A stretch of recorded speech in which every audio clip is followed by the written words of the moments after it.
Council of Ministers is regular meeting number 4/2023, set today, chaired by His Excellency President Salva Kiir. In the meeting, of course, as usual, it confirmed and adopted the resolutions of the extraordinary meeting number 1 of the Council of Ministers, which was held on the 22nd of February 2023. It then proceeded to a report from the Vice President, Senator Bagi, who went to attend the 39th ordinary meeting of the African Union in Addis Ababa. And in that meeting, as usual, he made presentations on the positions of the government of South Sudan on all the issues of concern, and he also had bilateral meetings with the heads of states and government, and the meeting was successful. However, the recommendations made to the government of South Sudan to look into them, and these recommendations will be made available for you at any time. Then, so the report was passed after thorough deliberations. It was passed and appreciated. Then the committee, the Council of Ministers, also listened to Dr. Martin here on the administrative alignment of commissions and independent institutions.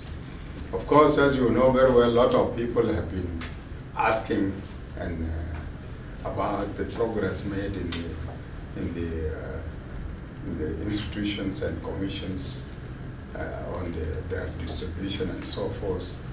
Actually, the high-level committee conducted a lot of work, and at the end we made a presentation to the Council of Ministers, and the Council of Ministers approved the plan that we had prepared, and it was clear that most of these commissions need their laws to be amended, and those commissions, we have no laws. The laws have to be established before the laws have to be passed before the establishment of these commissions and institutions.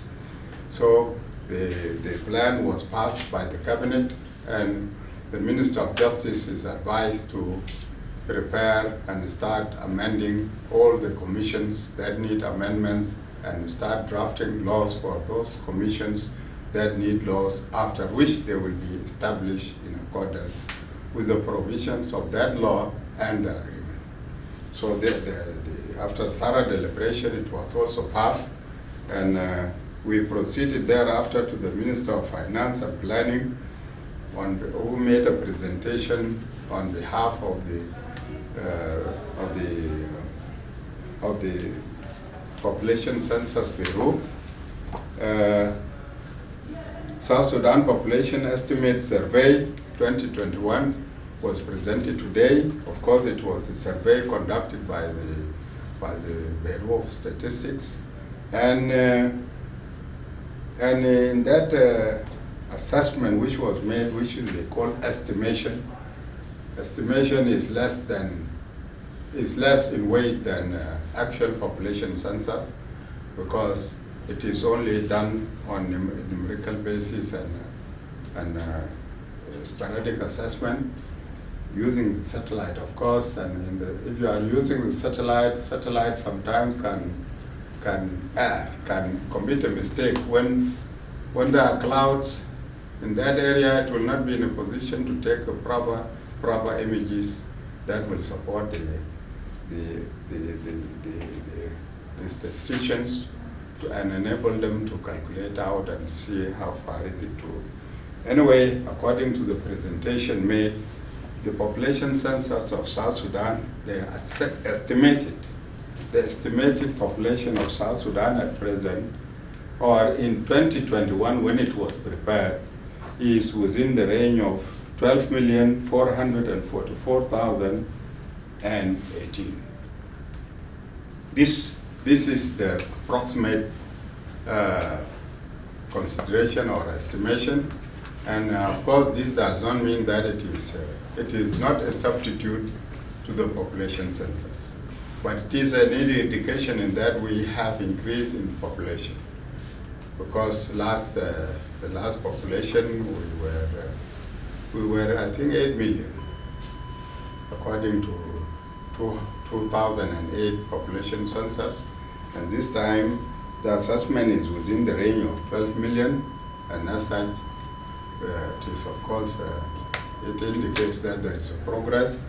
However, because there have been change in the movement of the population, you find that some areas which were highly populated have reduced, and there are some areas which were not populated now, they have increased in population because of this movement of the population due to the natural catastrophes and the insecurity as well.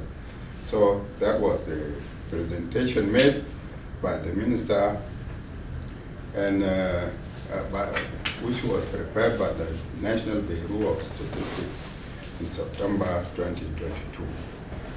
Then we listened to, under any other business, Minister Albino, the Minister of Youth and Sports, of course, briefed the cabinet on the achievements made by the teams of, which is the two teams underage, teams of 20, teams underage, and the basketball team, which is the team of the elderly people, and the progress that have been made, and that how we have now qualified for the quarterfinal in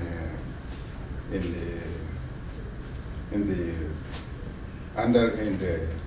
team under 20 and under 17, and that we have now qualified for the basketball. We have qualified for the final that will be held in Japan this time. So we are fully prepared, and he requested the cabinet to approve to them a budget that they have not yet brought, of course, but requested that the budget should be approved for us to prepare our teams for these final stages. And the report was appreciated. We appreciated the youth, and the cabinet promised to continue to support, and especially the president promised to continue to support the youth when whatever they need. And also we appeal to the youth, the players of South Sudan, wherever they are in the world, to come to South Sudan, to come to their motherland, so that they come and participate in the name of South Sudan. So the report was appreciated, and he was directed to make his presentation in the next meeting so that we can see what budget could be approved for them in order to complete the process. That was the end of the cabinet meeting for today. About the presentation made by the Minister of Cabinet Affairs, you said the commissions that are required to be shared among the parties to the agreement, some of them are still not having laws in place. Can we know what are those commissions and what is delaying? What is delaying? What is delaying is the process. Of course, we don't do. You see, drafting of a law, writing, preparation of a law is not an event. It is a process that you need to do slowly and sure. If you do it hurriedly, then definitely you will not deliver, and you will come up with a bad law. So these are this is the table which was presented, and if you see the remarks at the end, you will find that most of them law to be amended, because all these laws, all these commissions which are presently existing, there is no provision which talks about allocation of positions in accordance with the provisions of the Article of the agreement. The agreement, of course, talks of sharing of power. If it is talking about sharing of power, then we need to amend the law to conform with the provisions of the Constitution, of the agreement, so that when we are issuing them out, we will be in a position